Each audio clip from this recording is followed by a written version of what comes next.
Hey everyone, ready for another deep dive into the crypto world. Today, we're looking at some market trends, and we've got a few major headlines to dissect, so let's jump right in. The global crypto market cap, it took a little dip, Yeah, a slight dip. but still holding strong above $3.7 trillion. Still a massive number. Definitely.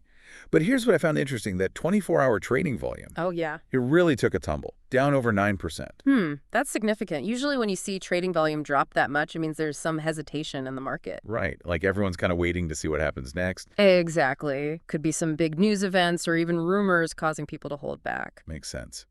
And speaking of interesting moves, Bitcoin's dominance actually went up a tiny bit. Could this be connected at all to, all the news surrounding Tether? Possibly, yeah. Especially with Coinbase delisting USDT for their European users. Because of those MiCA regulations, right? Exactly. The markets in crypto assets regulation, the EU is really trying to get a handle on the crypto Wild West. I mean, it makes sense they want some rules. For sure, it's about creating a level playing field and protecting investors. But it's definitely shaking things up. Yeah, because you have other exchanges like Binance, Crypto.com, and Kraken. Right. And they're all still allowing USDT trading in Europe. So are they just going to ignore the regulators? It's more complicated than that. They might be betting that the benefits of keeping USDT outweigh the risks, at least for now. It's a high-stakes gamble. A huge gamble. We'll see how it plays out once MiCA fully kicks in at the end of the month. It'll be interesting to see who made the right call. And while we're talking about Tether, they're also busy partnering up with this European stablecoin company called Stabler. Oh, interesting. It seems like they're really trying to figure out how to navigate this new landscape. Definitely. Mhm. Partnering with a company that's already aligned with MiCA could be a smart strategic move. Yeah, it shows they're serious about staying in the European market. But okay, enough about regulations for a minute. Let's talk about some cool innovation. Okay, I like where this is going. The Pith network, they're integrating real-time oil data across over 80 blockchains. Wow, that's pretty huge. Right, it feels like a big step. It is, because you're basically bridging the gap between traditional finance and DeFi. And what does that actually look like? Well, imagine trading oil futures on the blockchain, with prices updating in real time directly from the source. Oh, I see. That's really interesting. It has the potential to completely revolutionize how we think about commodities trading. So then what other real-world data could we potentially see integrated into DeFi? That's the exciting part. Think about stock prices, weather patterns, even election results. The possibilities are endless. It's mind-blowing to think about the potential. But let's shift gears a bit and talk about the regulatory landscape. It's been pretty active lately. Yeah, for sure. Bybit, they're pulling out of France by 2025 because of all the regulatory pressure. Not surprising. Regulators around the world are really starting to clamp down. And then you have the UK's Financial Conduct Authority. They're telling people to steer clear of this meme coin called Retardio. Oh, wow. Yeah, that one definitely got some attention. It's a good reminder that regulators are watching, and they're not afraid to step in. Absolutely. They have a responsibility to protect consumers from scams and risky investments. Always a good reminder to do your research before jumping into any crypto project. Absolutely. Don't just follow the hype. Speaking of things to watch out for, there's this legal battle brewing around Coinbase. Ah, yeah. The lawsuit alleging market manipulation with wrapped Bitcoin. It's potentially a really big case, right? Huge implications. It raises questions about competition and antitrust in the crypto world.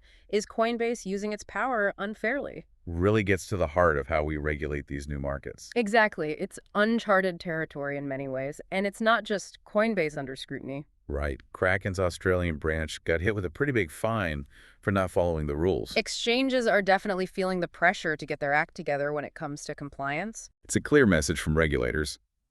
The Wild West days are over. Definitely over. And speaking of things from the past, remember FTX? Oh, how could we forget? Well, Kraken and BitGo, they're going to be handling those first FTX creditor payments in 2025. Feels like ages ago. It does, right? But it shows how long the fallout from these events can last. Transparency and accountability are crucial going forward. Agreed. And speaking of events from the past that just won't go away, Mt. Gox. Ah, yes, Mt. Gox. Always a bit of a ghost story in the crypto world. They just moved a chunk of Bitcoin, like $172 million worth, to new wallets. It always makes people nervous when Mt. Gox makes a move. Right. Like, what are they up to? It's probably just part of the ongoing bankruptcy proceedings, but it's a reminder that this saga is still playing out. And it all happened almost a decade ago. Crazy, right? Yeah. Shows how far the industry has come, but also how much we still need to learn from our past mistakes. For sure. And to wrap things up for this part of our deep dive, let's look at two countries taking very different approaches to crypto: El Salvador and Nigeria. Interesting comparison. El Salvador has gone all in on Bitcoin. They even gave Bybit a license to offer Bitcoin services there. Right. Meanwhile, Nigeria is cracking down on crypto scams. Hundreds of people arrested in these shady schemes. It shows the wide range of responses to crypto globally. El Salvador sees it as an opportunity, while Nigeria is more focused on protecting people from fraud. It'll be interesting to see how these different approaches play out in the long run. Definitely a lot to think about. The crypto world never disappoints when it comes to twists and turns. That's for sure. Yeah, it's like watching a global experiment unfold, you know? Totally. Each country charting its own course. And we get a front row seat to see what works and what doesn't. Speaking of which, let's go back to that wrapped Bitcoin lawsuit against Coinbase. I think this one could have some serious ripple effects beyond just Coinbase. Okay, help me understand that. What's the bigger picture here? Sure. So wrapped Bitcoin, or WBTC, it's basically a tokenized version of Bitcoin. It lets you use Bitcoin on other blockchains like Ethereum. And that's become super important for all those DeFi applications. Right, okay, so I'm starting to see the connection. The lawsuit is saying that Coinbase, by offering WBTC and potentially manipulating its supply, they're actually hindering competition from other wrapped Bitcoin providers. Interesting. So they're saying Coinbase might be using their position to control this whole market. Exactly. It's raising questions about monopoly power in the crypto world. Yeah, do the same rules apply here as they do in traditional markets? That's the million-dollar question. We're in totally uncharted legal territory. Well, the lawyers figure that out. Kraken and BitGo are stepping in to handle those first FTX creditor payments. I can't believe it's been over 2 years since that whole FTX meltdown. Yeah, it's been a long road for those who lost money. Hopefully this is a sign that things are finally moving in the right direction for them. Definitely. And it highlights the importance of, transparency and accountability in this industry. For sure. Especially with all the attention from regulators these days. Yeah, that crack in Australia, fine. It's a prime example. They're not messing around. Regulators are sending a clear signal. You got to play by the rules. All right, so before we go, I want to circle back to that Mt. Gox Bitcoin transfer. There's a lot of history there, right? Oh yeah, Mt. Gox, a true crypto legend, or maybe cautionary tale. Remind us what happened there. So back in 2014, Mt. Gox was one of the first Bitcoin exchanges, Right. and they got hacked big time. Lost a whopping 850,000 Bitcoins. 850,000. That's insane. It was massive. Back then, that was worth billions. Wow, that must have been a huge blow to the whole crypto world. Oh, absolutely. It really exposed the security risks that existed back then. So this recent transfer, it's part of the effort to, pay back those who lost their Bitcoin. Exactly. Creditors are finally starting to see some of their money back. It's amazing that this whole saga is still unfolding after almost a decade. It is. But it's also a good reminder that those early days of crypto, they still have an impact today. It really highlights how important trust and security are in this space.